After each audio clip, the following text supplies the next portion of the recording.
Чапаев жалпы орта білім беретін мектебінің 3-А сынып оқушысы Сәлім Мансұр. Мұқағали Мақатаевтың өлеңі тілектестікке. Ей бауырым, көтерсенші басынды, Алатаудың асқарына күннің нұры шашылды. Қыс тіршілік міне тағы мойнына асылды да саусағым сипағандай шашынды. Көтер басты, тұр орнынан, терезеге қарашы.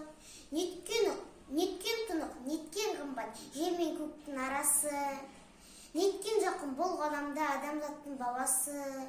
Бауырмау, жүйк шынды, терезеге қарашы. Жата бермей, ауыр дертке бас ұрып.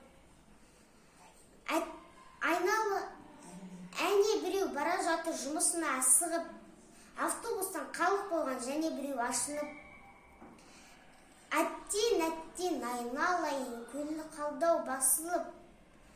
Қараша не, антып басып барады етіп қартыдам. Ажарда, назарда, базарды тарқаған. Қарт адамға қарсы келіп, сәлем беріп қартына. Ұзын сона бірдеңені айтып жатыр қартуған. Мына жолмен уайымсыз әлі талай өтерсін. Шыға алмаған асуына аман болсан жетерсін. Ей бауырым, басыңды бір көтерші. Мына қызық дүниені қалай қиып кетерсің.